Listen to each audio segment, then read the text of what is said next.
என்னத்தை பெற்றிருக்கிறோம்னா விடுதலையை பெற்றிருக்கிறோம். விசுவாசிக்கிறாமேன்னு சொல்லுங்க.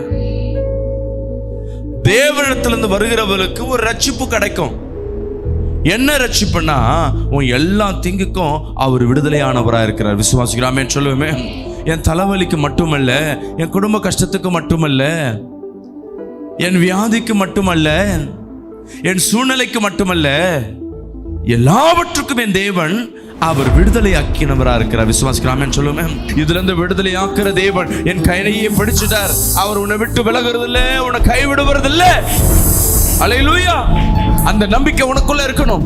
என்னையே என் தேவன் என்னை கரம் பிடிச்சார், என்னையே என் தேவன் இருக்க அணைத்தார். எதற்கான தேவனத்துல வந்து அநேகர் உன்னை பார்த்து கேட்கலாம், உன் குடும்பத்துல என்ன மாற்றம் இருக்குன்னு. அல்லேலூயா. வீட்டுல யாருக்கும் பிரச்சனை வந்தா கூட பிரச்சனை இல்லை. அந்த பிரச்சனை நிமித்தமா உனக்கு ஒரு பாதிப்பு ஏற்படுதுன்னா பிரச்சனையை நம்ம நினைப்போம் அவங்களுக்கு வந்ததுனால இப்படி இருக்கு. எக்ஸாம்பிள், உன் கணவனுக்கு திடீர்னு வேலை போகுது, யார் கஷ்டப்படுவா? மனைவி பிள்ளைங்க கஷ்டப்படும். நீங்க நினைப்பீங்க, ஐயோ இந்த ஆள் சரியில்லைப்பா, இந்த ஆள் குடிகாரனாக்குறான், வேலைக்கே போக மாட்டான் அப்படின்னு நம்ம சொல்லுவோம். கரெக்டா? ஆனா அந்த பிரச்சனை உன்னை பாதிக்குதுன்னா என்ன அர்த்தம்னா நீ ஏதோ ஒரு குற்றத்தை தேவனுக்கு முன்பாக செய்திருக்கிற. நீங்க தேவனிடத்திலிருந்து பெற்ற அந்த காரியத்தை ஆவியானவர் துணை கொண்டு நீங்க காத்துக்கொள்ள என்று தேவ வசனம் நம்மோடு பேசுகிறது. எனக்கு உங்களை பார்த்து நான் ஒரு கேள்வியை கேட்கிறேன். இயேசுவிடத்திலிருந்து வந்தீங்களே, இயேசுவிடத்துக்கு வந்திருக்கீங்களே, என்னத்தை பெற்றுக்கொண்டிருக்கீங்க? யாராவது சொல்லுங்க பார்க்கலாம். நான் இயேசுவிடத்தில் வந்து இதை நான் பெற்றிருக்கேன் அப்படின்னு சொல்றவங்க, இயேசுவிடத்தில் வந்து என்னத்தை பெற்றிருக்கீங்க? சமாதானம். அப்போ ஒரு குடும்பத்தில் சமாதானம் இல்லாமல் வந்திருக்கும், சமாதானத்தை பெற்றிருப்பீங்க. கரெக்டா? சுகம்.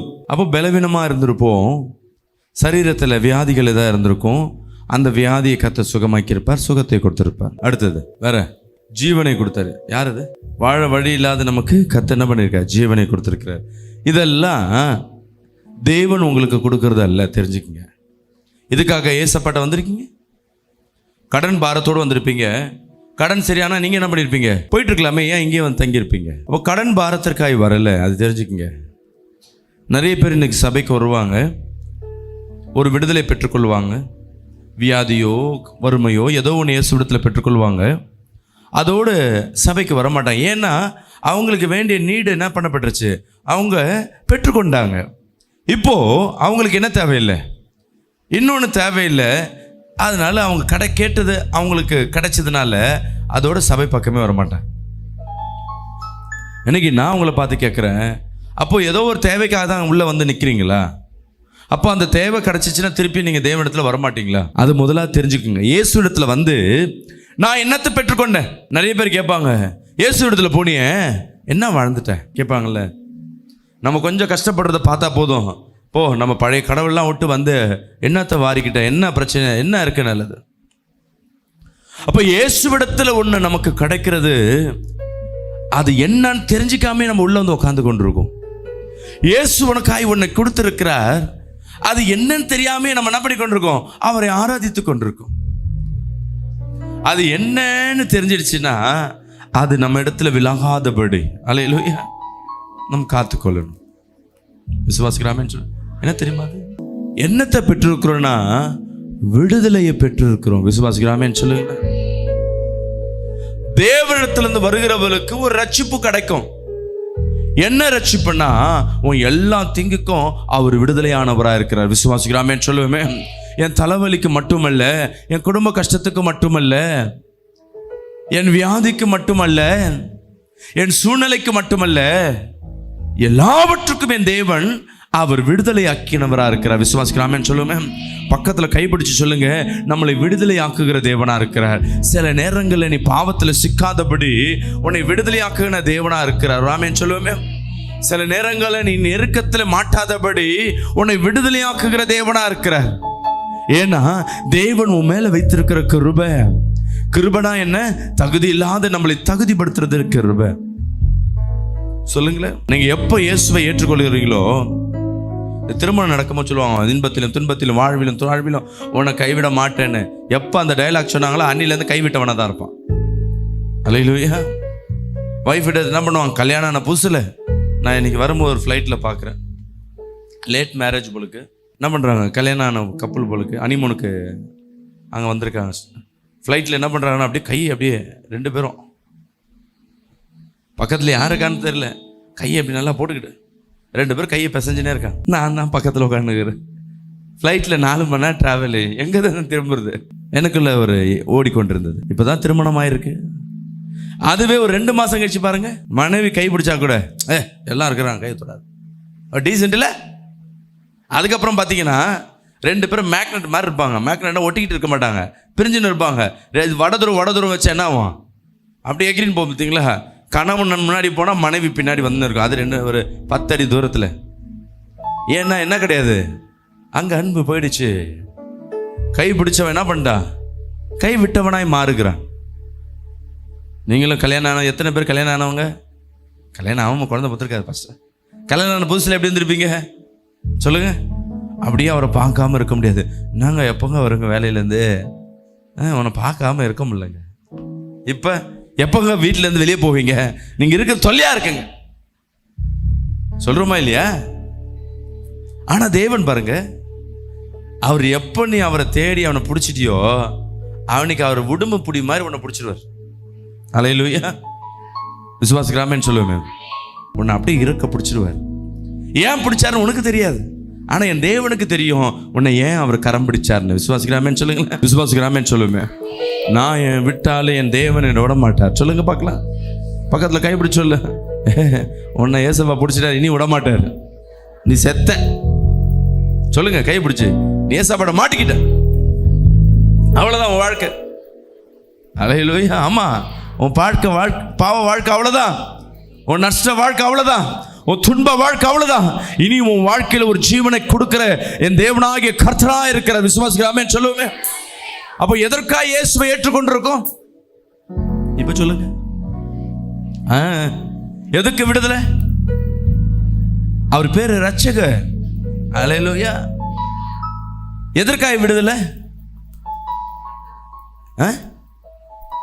எல்லாத்துக்கும் விடுதலை. விசுவாசிக்கலாமே சொல்லுவோமே. ஆதாம் செய்த பாவத்திலிருந்து இப்ப செய்யற பாவம் வரையும், ஆதில் இருந்த சாபத்திலிருந்தும் இப்ப இருக்க சாபமும் சரி, ஆதில் இருந்த வியாதியும் சரி, இப்ப இருந்த வியாதியும் சரி, என்னை மாற்றுகிற தேவனா இருக்கிற. அல்லேலூயா. இதுல இருந்து விடுதலை ஆக்குற தேவன் என் கையிலேயே பிடிச்சிட்டார். அவர் உன்னை விட்டு விலகுறது இல்லை, உன்னை கைவிடுவது இல்லை. அல்லேலூயா. அந்த நம்பிக்கை உனக்குள்ள இருக்கணும். என்னையே என் தேவன் என்னை கரம் பிடிச்சார், என்னையே என் தேவன் இருக்க அணைத்தார். எதற்காக நான் தேவனத்துல வந்தேன்? அநேகர் உன்னை பார்த்து கேட்கலாம், உன் குடும்பத்துல என்ன மாற்றம் இருக்குன்னு. அல்லேலூயா. என் வாழ்க்கையில ஒரு விடுதலை இருக்கு, உன் வாழ்க்கையில விடுதலை இருக்கான்னு கேளுங்க. உண்மையாமா உனக்கு ஒரு விடுதலை இருக்கு? நான் அடிக்கடி சொல்லுவேன் விசுவாசிக்கிட்ட, உள்ள ரட்சிக்கப்பட்டவர்களுக்கு ரட்சிக்கப்படாதவங்களுக்கும் கோடிக்கணக்காய் மாளிகை என்ன வேணா இருக்கலாம். ஆனா இயேசுவை ஏற்றுக்கொண்டவர்கள், இயேசுவின் கரத்தை பிடித்தவர்கள், உங்க வாழ்க்கையில் என்ன விடுதலை தெரியுங்களா? உன் வீட்டில் ஒரு பிரச்சனை வருது, ஒரு சூழ்நிலை இருக்குன்னா அதற்கு ஒரு முடிவுன்னு ஒன்று இருக்கும். ஒரு ஆமேன்னு சொல்லுங்களேன். அதுக்கு இன்னிலேருந்து முடிய ஒரு சொல்யூஷன், அதாவது ஒரு தீர்வு உனக்கு கிடைக்கும்.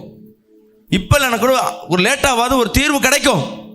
ஆனால் புறஜாதர் வாழ்க்கையில் பிரச்சனை இருக்கும், அதற்கு என்ன இருக்காது, தீர்வே இருக்கா. அது கூடயே அவங்க வாழ்ந்து கொண்டே இருக்கும். இப்போ யார் விசேஷம்? பிரச்சனைக்கு தீர்வு உள்ளவர்கள் விசேஷமா? உலகத்தில் இருக்கு இன்பமும் துன்பமும் கலந்துதான் இந்த உலகம். அல்லேலூயா. இயேசுவை ஏற்றுக்கொண்டாலும் என்ன இருக்கும்? கஷ்டம் நஷ்டம் எல்லாமே இருக்கும். ஆனா அதற்கு தீர்வு இருக்கும். விசுவாசிக்கலாமேன்னு சொல்லுவேன். தீர்வே எனக்கு ஆண்டவரே, இந்த பிரச்சனை பல ஆண்டுகளா இருக்கு, எனக்கு இதுக்கு தீர்வே இல்லையா? பல நாட்களா உனக்குள்ள கொஸ்டின் இருக்குன்னா உனக்குள்ள இன்னும் இயேசுவை நீ ஏற்றுக்கொள்ளலன்னு அர்த்தம்.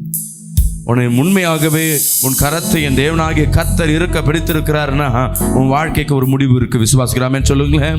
சொல்லுங்களேன். கரங்களை தட்டி நல்லா சத்தமா அல்லேலூயா சொல்லுவோம். அல்லேலூயா.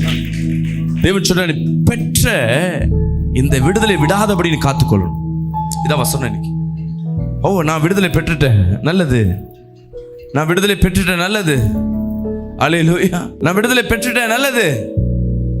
ஆனா இந்த விடுதலை, இந்த ரட்சிப்பை விடாதபடி, அதான் வசனம் சொல்லுது, இந்த விலகாதபடி தேவனிடத்தில் நம்ம கேட்கலாம், கரெக்ட். ஆனா ஏன் இது விலகுதுன்னா, உன் வாழ்க்கையில சத்ருவானவன் இடைப்பட ஆரம்பிப்பான்.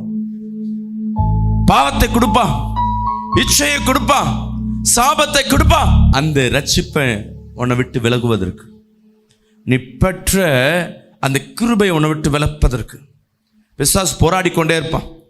நீ நல்லா இருக்கன்னா உன் வாழ்க்கையில் திடீர்னு இன்சிடென்ட் நடக்குதுன்னு பார்த்துக்குங்க. நம்ம திடீர்னு ஒரு அடிப்படுது, திடீர்னு வீட்டில் ஒரு வியாதி வருது, திடீர்னு கடன், திடீர்னு நெருக்கம், ஏதோ ஒன்று இழப்பு, ஏதோ ஒன்று இருக்குன்னா அதுக்கு மிஸ்டேக் வேற யாரும் இல்லை. உன் வீட்டில் யாருக்கோ பிரச்சனை வந்தால் கூட பிரச்சனை இல்லை. அந்த பிரச்சனை நிமித்தமாக உனக்கு ஒரு பாதிப்பு ஏற்படுதுன்னா பிரச்சனை நம்ம நினைப்போம் அவங்களுக்கு வந்ததுனால இப்படி இருக்கு. எக்ஸாம்பிள், உன் கணவனுக்கு திடீர்னு வேலை போகுது, யார் கஷ்டப்படுவா? மனைவி பிள்ளைங்க கஷ்டப்படும். நீங்க நினைப்பீங்க, ஐயோ இந்த ஆள் சரியில்லைப்பா, இந்த ஆள் குடிகாரனாக்குறான், வேலைக்கே போக மாட்டான் அப்படின்னு நம்ம சொல்லுவோம். கரெக்டா? ஆனா அந்த பிரச்சனை உன்னை பாதிக்குதுன்னா என்ன அர்த்தம்னா, நீ ஏதோ ஒரு குற்றத்தை தேவனுக்கு முன்பாக செய்திருக்கிற.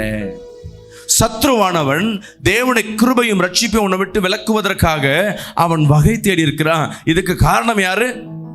நம்ம தான். நெஞ்சில கை சொல்லுங்களேன், எனக்கு ஒரு பிரச்சனை வருதுன்னா அதுக்கு காரணம் நான் தான். சொல்லுங்க, எனக்கு ஒரு பிரச்சனை வருகிறதுனா அதுக்கு காரணம் நான் தான். அதை முதலாவது அக்செப்ட் பண்ணிக்கணும். என் கணவன் சரியில்லை, கணவன் சரியில்லை, நீ தேவனிடத்துல ஒழுங்கா இருந்தீனா, தேவனுக்காய் உண்மையா வாழ்ந்தீனா, தேவனோட பெற்ற ரட்சிப்பை விடாம இருந்தீனா, ஓன் நிமித்தமா உன் கணவன் ரட்சிக்கப்படுவான். விசுவாசிக்கலாமே சொல்லுவேன். ஓன் நிமித்தமா உன் பிள்ளைக்கு ஒரு மாற்றம் ஏற்படும். அப்ப நான் எதுல கேப் விட்டுருக்கேன் அது ஆராய்ங்க.